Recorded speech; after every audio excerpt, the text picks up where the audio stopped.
Dégoulinant de beaux sentiments, d'amitié, de sincérité, de partage, les réseaux sociaux comme Facebook, Twitter ou Viadeo ont durablement modifié les habitudes et les comportements sur Internet. Plus jamais seul, désormais vous êtes entouré de contacts que vous avez validés et qui sont désormais vos amis. 250 millions d'amis sur le seul réseau Facebook. Mais au-delà de l'amitié, c'est désormais tout un business qui se développe sur ces réseaux sociaux. Du chercheur d'emploi à la société qui développe sa clientèle, en passant par la création de buzz, d'événements autour de produits ou d'artistes. La Chambre de commerce et d'industrie de Dijon propose des services web aux entreprises. Ça s'adresse à la fois aux professionnels des technologies de l'information et de la communication, mais également à toutes les sociétés pour se lancer sur le net. Grégory Maubon est chef de projet TIC à la CCI de Dijon, on l'écoute. Sur Facebook, je suis ami avec des communistes, des écologistes, des UMP, des Front National, des socialistes. Est-ce que je suis quelqu'un de crédible? Alors ça c'est une bonne question. Est-ce que vous êtes vraiment ami avec eux? J'ai répondu oui.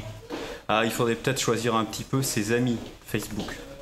Amis, c'est un mot fort. Facebook, on va dire contact, même si c'est pas tout à fait le terme employé. Mon patron veut devenir mon ami sur Facebook. Alors je me dis d'un côté, si je réponds non, il va croire que je l'aime pas, mais en même temps, si je dis oui, il va savoir ce que je fais de ma vie privée, il verra les photos des dernières vacances, enfin, qu'est-ce que je dois faire dans ce cas-là? Est-ce que vous mettez sur Facebook, c'est vraiment privé?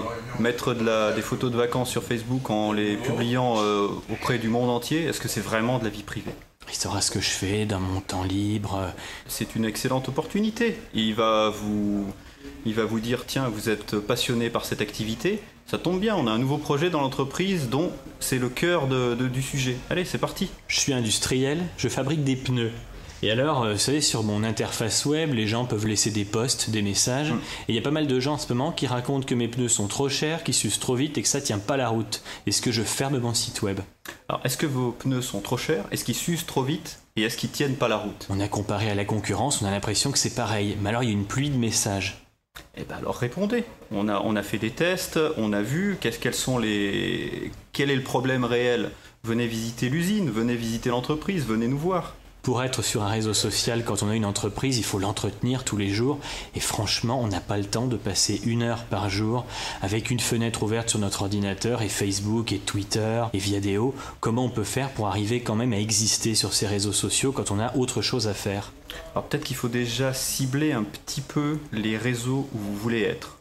Ça vous fera gagner du temps et ensuite les mises à jour seront beaucoup plus simples. Évidemment, est-ce qu'il n'y a pas tromperie sur la marchandise quand ces réseaux sociaux se positionnent sur l'affectif, sur l'amitié, alors qu'en réalité on cherche à développer un business? Selon Grégory Maubon, il s'agit surtout d'un problème culturel. Les Américains ne s'arrêtent pas à des mots et Facebook est un réseau d'amis, alors que le français Viadeo a choisi de ne parler que de contacts.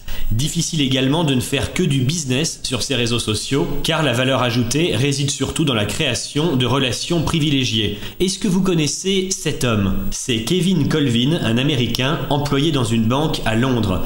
Un beau jour, Kevin demande à son patron de rentrer chez lui à New York pour un problème familial.